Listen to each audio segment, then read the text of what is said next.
ಕಷ್ಟಪಟ್ಟು ಬಡತನದಲ್ಲಿ ಮೇಲೆ ಬಂದು ಬೆಂಗಳೂರಿಗೆ ಬಂದು ಅವ್ರದ್ದೇ ಆದಂಥ ಒಂದು ಸಾಮ್ರಾಜ್ಯವನ್ನು ಕಟ್ಕೊಂಡು 3 ಬಾರಿ ಸತತವಾಗಿ ಶಾಸಕರಾಗಿ ಪಕ್ಷನಿಷ್ಠೆ ಅಂದರೆ ಅದು ಸುಬ್ಬಾರೆಡ್ಡಿಯವರು ಅಂದರೆ ಅದು ಪಕ್ಷನಿಷ್ಠೆ.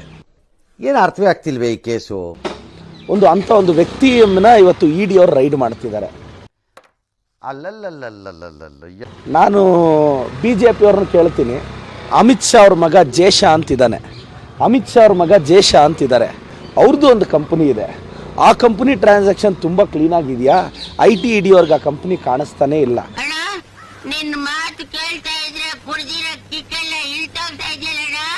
ನಿತಿನ್ ಗಡ್ಕರಿ ಅವ್ರಿಗೆ 17 ಶುಗರ್ ಫ್ಯಾಕ್ಟ್ರಿ ಇದೆ, ಅದ್ರ ಮೇಲೆ IT ಇಡಿ ಅವ್ರು ಹೋಗೋದೇ ಇಲ್ಲ.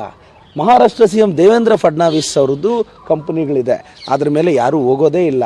ಅದಾನಿ ಮೇಲೆ ರೈಡ್ ಆಗಲ್ಲ, ಅಂಬಾನಿ ಮೇಲೆ ರೈಡ್ ಆಗಲ್ಲ, BJP ಅವ್ರ ಮೇಲೆ ರೈಡ್ ಆಗಲ್ಲ, ವಿಜಯೇಂದ್ರ ಅವ್ರ ಮೇಲೆ ರೈಡ್ ಆಗಲ್ಲ. IT ಇಡಿ ಅವ್ರಿಗೆ ಕಾಂಗ್ರೆಸ್ ಅವ್ರನ್ನ ನೋಡಿದ್ರೆ ಭಾಳ ಪ್ರೀತಿ. ನಾನು ಒಂದೇ ಒಂದು ಮಾತು ಕೇಳೋಕ್ಕೆ ಇಷ್ಟಪಡ್ತೀನಿ, ಕರ್ನಾಟಕ BJP, ಸೆಂಟ್ರಲ್ BJPನ ನೀವು ಎಷ್ಟು ಟಾರ್ಗೆಟ್ ಮಾಡಿದ್ರೂ ಹೆದರೋ ಪ್ರಸಕ್ತಿನೇ ಇಲ್ಲ. ಆದರೆ ಬರೀ ಕಾಂಗ್ರೆಸ್ ಲೀಡರ್ಸ್ನ ಟಾರ್ಗೆಟ್ ಮಾಡಿದ್ರೆ ರಾಜಕಾರಣ ಎಲ್ಲಿ ಹೋಗ್ತಾ ಇದೆ? ಆಯಿತು, ನಾಳೆ ನೆಕ್ಸ್ಟು 28ಗೆ ಸೆಂಟರಲ್ಲಿ ನಾವು ಪವರ್ಗೆ ಬರ್ತೀವಿ, 29ಗೆ ಇಲ್ಲಿ 28ಅಲ್ಲಿ ನಾವು ಬರ್ತೀವಿ, 29ಗೆ ಬರ್ತೀವಿ. ಆವಾಗಂತೂ ಖಂಡಿತವಾಗೂ ಹೇಳ್ತಾ ಇದ್ದೀನಿ, 29ಗೆ ನಾವು ಪವರ್ಗೆ ಬರ್ತೀವಿ.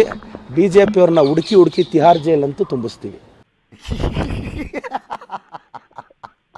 ಅಂದರೆ ಅವ್ರೇನು ಮಾಡ್ತಾರೆ ಅದನ್ನ ನೀವು ಮಾಡ್ತೀರಿ? ಅಲ್ಲಲ್ಲ, ಈಗ ಅವ್ರು ಅದು ಮಾಡಿದ್ರೆ ನಾವು ಮಾಡ್ತೀವಿ ಅಂತ ಹೇಳ್ತಾ ಇದ್ವಿ ಸರ್. ಅವ್ರು ಕಲ್ಲು ಹಾಕಿದ್ರೆ ನಾವೇನು ಫ್ಲವರ ಹಾಕ್ತೀವಿ? ನಾವು ಪಾಟು ಸೇರ್ಸ್ ಹಾಕ್ತೀವಿ. ಅವ್ರು ಕಲ್ಲು ಹಾಕಿದ್ರೆ ನಾವು ಫ್ಲವರ್ ಎಲ್ಲ ಹಾಕಲ್ಲ, ನಾವು ಪಾಟು ಸೇರ್ಸ್ ಹಾಕೋದು.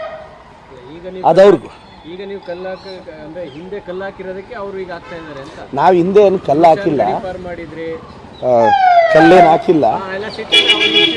ಅಧಿಕಾರಕ್ಕೆ ಬಂದ ಮೇಲೆ ಅಂತ ನೀವು ಸಿಬಿಐ ಹಂಗೆ ಬಳಸಿದ್ರಿ, ಸಿಬಿಐ ನಿಂಗೆ ಬಳಸ್ಬೋದು ಅಂತ ಹೇಳ್ಕೊಟ್ಟಿದ್ದೆ ಕಾಂಗ್ರೆಸ್ನವರು ಅಂತ BJP. ಇದು ಆಕ್ಚುಲಿ ಚೆನ್ನಾಗಿರೋದು. ಹಾಗೇನಿಲ್ಲ, ಅಂಥದ್ದೇನು ಯಾವುದೂ ಇಲ್ಲ. ಬಟ್ ನಾನು ಮತ್ತೊಮ್ಮೆ ಹೇಳ್ತಾ ಇದ್ದೀನಿ, BJPಯವರು ಇದನ್ನು ರಿಯಾಕ್ಟ್ ಮಾಡೋದು ಒಳ್ಳೆಯದಲ್ಲ. ಸೊ ಕಾಂಗ್ರೆಸ್ MLAಗಳನ್ನ ಪದೇ ಟಾರ್ಗೆಟ್ ಮಾಡಲಾಗ್ತಿದೆ, ಇದು ಒಳ್ಳೆಯದಲ್ಲ ಅಂತ ಮಾತ್ರ ನಾನು ಅಭಿಪ್ರಾಯ ಹೇಳಬಲ್ಲೆ. Okay, thank you sir. ಇಷ್ಟು ಹೇಳಕ್ಕೆ ಇಷ್ಟಪಡ್ತೀನಿ. Okay friend, bye. ಈ MTV ಸಿಟಿ ಯುಗದಲ್ಲಿ ಖುಷಿಯಾಗಿರುತ್ತೆ.